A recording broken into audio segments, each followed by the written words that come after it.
So the third question is should Hizmet stay in dangerous countries? Some people compare the current situation to, for example, war, Hizmet's initial years in Afghanistan during the conflict, and say we didn't even leave that time. What's your opinion? I made my opinion very clear about this. First of all, Afghan civil war or Central Asian civil wars, they were a different situation. In my opinion, in that civil war, you are not part of the civil war. You can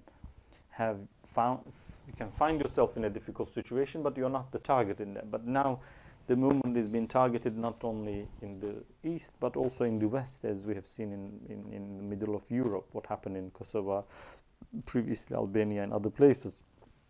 So when you're a target, it is different. It's much different than being an unsafe zone. For instance, you can report from Syria as far as you try to stay away from dangerous zones. You can be a journalist and serve there, and that's brilliant. But if you are considered as a target, and making yourself more vulnerable shouldn't be the best way to go.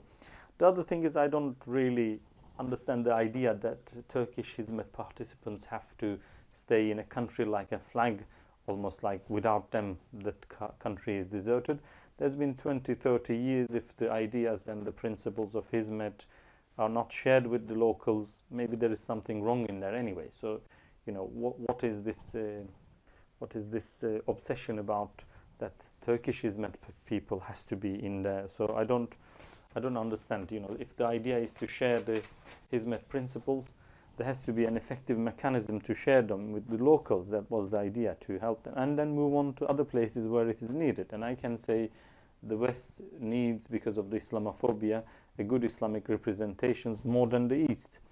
And this crisis might facilitate that takeover, and it might create some hybrid Hizmet solutions, Hizmet interpretations. Let's see how Pakistani Hizmet will emerge and how it will look like. Let's see how an Afghan, Kazakh, Turkmen, Malaysian, Thai Hizmet movements, how they can contribute, what they can bring to the field, and people at that time who are targeted directly can actually move away from those conflict zones and see whether they can be helpful in other places.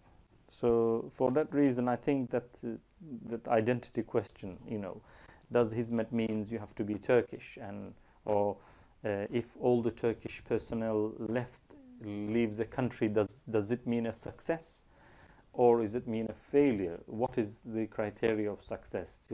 Is it passing down the principles and shared ideals, or success means being there as Turkish people and representing and doing those activities?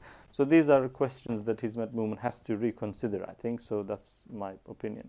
Why not transfer? Why insisting on Turkish personnel in dangerous areas?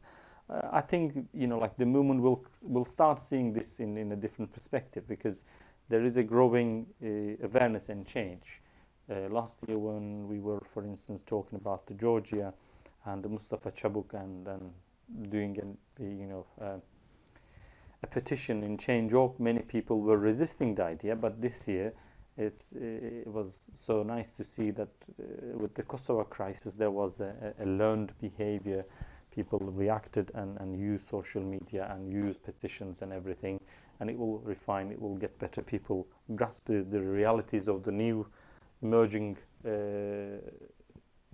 paradigms of the world. So I think it will be an interesting crime, but I think they should not leave the places, because they should have actually transferred all that knowledge anyway by now, and they should go and serve other places rather than being not very helpful in the host countries, not being able to teach and this and that, but still remain there is actually waste of talent and energy of Hizmet movement, which is much needed in the West, I think, in more democratic countries. And once the situation is gone, it won't stay there forever.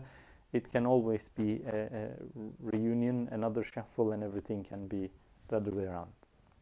This is my answer to this question.